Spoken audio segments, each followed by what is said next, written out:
रामपुर में आपका स्वागत है। देखते देखते कुछ साल बीत गए हैं। रामदेव और पुष्पा और बेहतर जिंदगी की ओर बढ़ रहे हैं। ये सब उनके पैसों के प्रबंधन की जानकारी और उसको लागू करने से ही हो पाया। अब उन्हें विश्वास है कि वो अपने जीवन के सारे सपनों को पूरा कर सकते हैं और अपने बच्चों को एक उज्जवल भविष्य दे सकते हैं।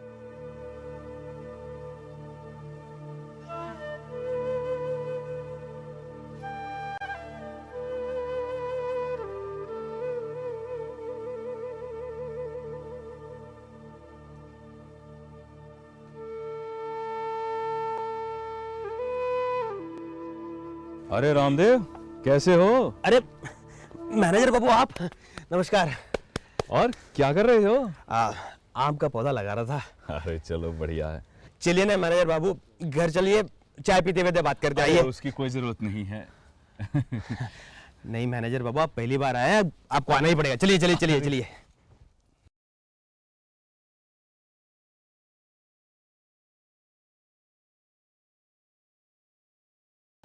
अरे रामदेव, मैं काफी समय से एक चीज देख रहा हूँ कि तुम हर महीने अपने बचत खाते में पैसे जमा कर रहे हो। हाँ मैनेजर बाबू, हमने अर्जुन बाबू जी के कहने पर हर महीने हिसाब से चलना सीखा, अपने जरूरतों और इच्छाओं को समझा, अपने अभी और भविष्य के खर्चों को जाना और उसके लिए बचत भी करना सीखा। हम उन्हीं खर्चों की तैयारी के लिए छोटी छोटी बचत कर रहे हैं और उन बचत के पैसों को हम अपने खाते में जमा कर रहे हैं। अरे वाह, मैंने नहीं सोचा था कि तुम लोग इतने समझदार होगे। वैसे तुम ये जमा किए हुए पैसों को कहाँ निवेश करना चाहते हो? निवेश? मैं कुछ समझी नहीं। मैनेजर बाबू, हमने आपके बैंक से कर्जा लिया था, उसे चुका भी दिया और अर्जुन बाबू जी के कहने पर बीमा भी करवा दिया। पर अब ये निवेश क्या है? देखो, तुम लोग दोनों खर्चे का हिसाब रखना सीख गए हो, कर्ज का सही इस्तेमाल करना सीख गए हो। अचानक हुई दुर्घटना के हानि से बचने के लिए तुमने बीमा भी करा रखा है और अपने भविष्य के लिए बचत भी कर रहे हो। तुम्हें पूंजी निवेश के बारे में जान ही लेना चाहिए। पूंजी निवेश से हम अपनी संपत्ति को और ज़्यादा बढ़ा पाते हैं, जिससे हम भविष्य में खुशहाल जिंदगी बिता सकें। ये कैसे होगा मैनेजर बाबू? क्या हम भी निवेश कर सकते हैं? इससे हमारे बच्चों का भविष्य भी सुधरेगा? हाँ पुष्पा, अब बताओ, तुम पौधा क्यों लगा रहे थे? ताकि पौधा बड़ा होकर फल दे। निवेश भी ऐसा ही है। आज निवेश करने से उसका फल हमें भविष्य में मिलता है। तुम भी निवेश कर सकते हो। तुम क्या, सभी को निवेश करना चाहिए। जैसा मैंने कहा, इससे हमारे पैसे और ज्यादा बढ़ते हैं। अब उदाहरण के लिए, तुम खेतों में मुट्ठी भर बीज बोते हो और बोरी भर भर के अनाज घर ले जाते हो। निवेश भी ठीक इसी तरह है। तुम्हारी जमा पूंजी निवेश करने से तुम्हारी फसल की तरह धीरे धीरे बढ़ती है और तुम लाभ कमाते हो। हाँ, इसके लिए तुम्हें थोड़ा धैर्य, संयम और समझदारी लगानी पड़ेगी। हमें अपने जमा पैसों को बढ़ाने के लिए क्या करना होगा? निवेश के बारे में थोड़ा समझाइए ना।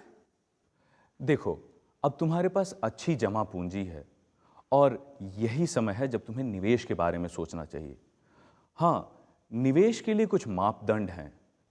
वो है समय अवधि, चल अचलता, जोखिम और मुनाफा। चल अचलता, जोखिम और मुनाफा। मैनेजर बाबू, हमारे लिए तो काला अक्षर भैंस बराबर है। घबराओ मत, मैं तुम्हें समझाता हूं। तो पहला मापदंड है समय अवधि। समय अवधि यानी तुम कितने समय तक निवेश करना चाहते हो। यह तुम्हारे निर्धारित लक्ष्यों और भविष्य की जरूरतों पर निर्भर करता है। तो मान लो जैसे कि तुम्हें दिवाली में अपने दुकान को बड़ा करना है, तो तुम्हारे पास समय अभी से दिवाली तक का है। वहीं अगर तुम अपने बुढ़ापे के लिए करना चाहते हो, तो तुम्हारे पास अभी से तुम्हारे बुढ़ापे तक का समय है। अगर हमें कम अवधि के लिए निवेश करना है, तो हम पैसे वहां लगाते हैं जहां कम समय में हमें ज्यादा लाभ मिलता है। सबसे बड़ी बात है कि हमें लंबी अवधि के निवेश में कम अवधि के निवेश से ज्यादा लाभ मिलता है।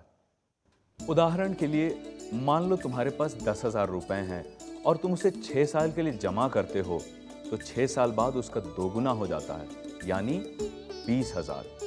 अगर तुमसे और अगले 6 साल के लिए जमा रहने दो, तो यानी 12 साल में उसका दोगुना होके वो 40,000 हो जाता है। और इसी तरह अगर तुम उसे और 6 साल छोड़ दो, तो 18 साल में उसका दोगुना होकर 80,000 हो जाते हैं। इसी तरह अगर तुम उसे और 6 साल छोड़ दो, यानी कुल 24 साल में उसका दोगुना होकर 1,60,000 हो जाता है। सच मैनेजर बाबू, अगर हम 10,000 रुपये मियादी जमा करके 24 साल तक नहीं निकालेंगे तो वो 1,60,000 रुपये हो जाएंगे। ये तो बहुत अच्छी बात है। तुम्हें इसके लिए बहुत संयम बरतनी पड़ेगी। तुम्हें पैसे निकालने के लिए बहुत इच्छा होगी, लेकिन तुम्हें अपने मन पे काबू पाना होगा और अपने लक्ष्यों को ध्यान में रखकर अपने फैसले पे अड़ा रहना होगा। मुझे लगता है कि इस दिवाली में हमारा अच्छा कमाई होगा। हम 10,000 रुपये मियादी जमा करके 24 साल तक छोड़ देंगे। वो हमारे बुढ़ापे में बहुत काम आएगा। बहुत बढ़िया, ये तुम दोनों के लिए बहुत मददगार होगा।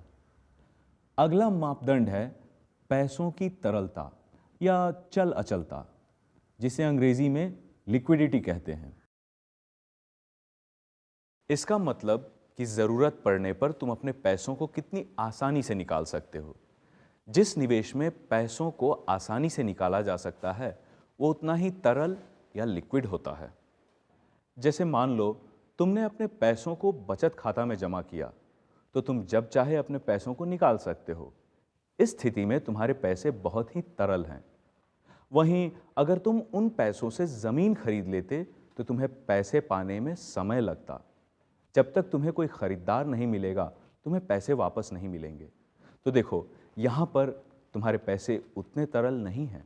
आपको नहीं लगता मुझ जैसे गरीब को पैसे सिर्फ ऐसी जगह लगाना चाहिए जहाँ से निकालना बहुत आसान हो? नहीं नहीं नहीं, ये सही नहीं है।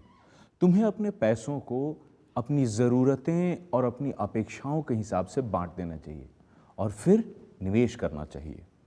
अगर तुम्हारी किसी ज़रूरत के लिए कम समय में पैसे चाहिए, तो तुम्हें ज़्यादा तरल चीज़ों में निवेश करना चाहिए। वहीं अगर पैसों की ज़रूरत लंबे समय के बाद है, जैसे तुम्हारी बेटी की शादी, तो उस स्थिति में तुम्हें कम तरल चीज़ों में निवेश करना चाहिए। कम तरल चीज़ों में निवेश करने से तुम पैसे को बीच में निकाल नहीं पाओगे और वो तुम्हारे सपने को पूरा करेगा। वैसे भी तुम अच्छी तरह जान ही गए होगे कि ज़्यादा समय तक निवेश करने से ज़्यादा लाभ मिलता है। ये आपने सही कहा। अगला और सबसे ज़रूरी मापदंड है जोखिम। देखो, जोखिम का मतलब खतरा होता है। कुछ निवेश में हमें पैसे खोने का डर नहीं होता है। जैसे भारत सरकार और भारतीय रिजर्व बैंक द्वारा मान्यता प्राप्त राष्ट्रीयकृत बैंकों के दिवालिया होने पर भी भारत सरकार द्वारा तुम्हारे जमा पैसों पर सुरक्षा होती है। इसी तरह कुछ निवेश में पैसे खोने का भी डर होता है, जैसे गैर सरकारी, अवैध, बिना भारतीय रिजर्व बैंक के मान्यता वाले संस्थाएं। ये कुछ ही दिनों में पैसों को दुगना करने का वादा करती हैं, लेकिन इनमें पैसे जमा करना जोखिम से भरा होता है। अरे हाँ, कुछ साल पहले एक गैर सरकारी कंपनी आई थी। कुछ ही महीनों में पैसों को दुगना कर रही थी और तो और मोटरसाइकिल, टीवी और सोना देने का वादा भी कर रही थी। पर एक दिन अचानक कंपनी गायब हो गई। पुलिस उनको पकड़ने के लिए आई थी, पर तब तक बहुत देर हो चुकी थी। बेचारे कई गाँव वालों के मेहनत के पैसे डूब गए। हाँ, इसलिए तुम्हें पैसे निवेश करने से पहले बहुत सावधानी बरतनी होगी। तुम्हें बहुत ही भरोसेमंद जगह अपने पैसों को निवेश करना चाहिए। हमारे देश में भारतीय रिजर्व बैंक द्वारा मान्यता प्राप्त और सरकारी संस्थाएं हैं जहां पैसे निवेश करना बहुत सुरक्षित है। अब हम आखिरी मापदंड देखते हैं, जो है मुनाफा या लाभ। मतलब तुम्हारे निवेश किए गए पैसे कितने बढ़ेंगे। जैसे मान लो कि अगर तुम अपने पैसों को साधारण बचत खाता में जमा करते हो, तो तुम्हें एक निर्धारित लाभ मिलेगा। वहीं अगर तुम उन पैसों से कोई उपजाऊ जमीन खरीदते हो, तो शायद तुम्हें बैंक से ज्यादा लाभ मिल सकता है, यानी तुम्हारा मुनाफा ज्यादा हो सकता है। ओह, अब मैं समझी। इसीलिए सरपंच जी हमेशा जमीन खरीदते रहते हैं, क्योंकि वो ज़्यादा मुनाफा देखते हैं। लेकिन तुम्हें ये याद रखना चाहिए कि जोखिम और मुनाफा साथ साथ चलते हैं। जिन निवेशों में मुनाफा ज्यादा होता है उनमें जोखिम भी ज्यादा होता है, वहीं जिन निवेशों में मुनाफा कम होता है उनमें जोखिम भी कम होता है। तो तुम दोनों निवेश के चारों मापदंड को अच्छी तरह समझ गए हो और ये भी जान गए हो कि ये एक दूसरे से कैसे जुड़े हुए हैं। हाँ मैनेजर बाबू, मैं निवेश के सारे पहलुओं को समझ गया और हम ये भी चाहते हैं कि हम निवेश कर कर अपना देखभाल कर सकें और इस गरीबी के कुचक्र से बाहर निकल जाएं। जो बुरे दिन हम लोगों ने देखे हैं वो हमारे बच्चे ना देखें। तुम बिल्कुल सही सोच रहे हो। मुझे लगता है कि तुम और पुष्पा अच्छी तरह समझ गए हो कि कैसे कोई थोड़ी सी लगन और योजना से अपने लक्ष्यों को पाता है और कैसे अपनी गरीबी के कुचक्र को तोड़कर बढ़ोतरी की ओर जा सकता है। तो निवेश के बारे में इतना ही। मैंने जितना बताया है उस पर चलने से तुम पहले से भी ज्यादा खुशहाल हो जाओगे। मैनेजर बाबू, निवेश के बारे में बताने के लिए आपका बहुत बहुत धन्यवाद। हम इसके लिए आपका सदा आभारी रहेंगे। अरे ऐसा नहीं है। तुम लोग दोनों जिस लगन से पैसे जमा कर रहे हो मैं उससे बहुत खुश हूं और प्रभावित भी हूं। मैं तो यही चाहता हूं कि तुम्हारे पैसे और बढ़ें और तुम्हारे सारे सपने पूरे हो जाएं। तुम इस गांव के लिए एक आदर्श हो। मैं चाहता हूं कि गांव का हर एक इंसान तुमसे सीख ले और खुशहाल जिंदगी बिताए। चलो अब मैं चलता हूं, पास के गांव थोड़ा काम है। ठीक है मैनेजर बाबू, मैं जल्दी बैंक आकर अपने बचत किए हुए पैसों को निवेश करूंगा। चलिए मैं आपको बाहर तक छोड़ता हूँ।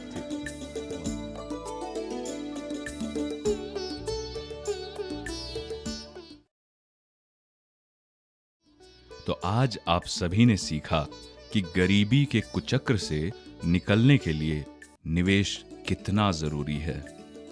हमने देखा कि निवेश हमें कैसे अपने बचत और संपत्ति को बढ़ाने में मदद करता है, जिससे हम न सिर्फ अपने ही लिए पर अपने बच्चों के उज्जवल भविष्य के लिए भी सक्षम हो पाते हैं। हमने निवेश के 4 मुख्य पहलुओं को जान लिया है। ये पहलू हैं समयावधि, चल अचलता, जोखिम और लाभ। हम ये भी जान चुके हैं कि ये चारों पहलू एक दूसरे पर निर्भर हैं और हमें निवेश करते समय इन सब पहलुओं का ध्यान रखना चाहिए। अगर हम लंबी अवधि के लिए बचत करते हैं और लाभ कम होने पर भी उस अवधि के पूरे होने पर हमें अच्छी रकम मिलती है। हमारा उद्देश्य निवेश जल्द से जल्द शुरू करने का होना चाहिए और उस निवेश को किसी आर्थिक लक्ष्य के साथ जोड़ देना चाहिए। किसी भी निवेश को चुनने से पहले हमें कुशलतापूर्वक उससे जुड़े जोखिम और मिलने वाला लाभ को ध्यान में रखना चाहिए।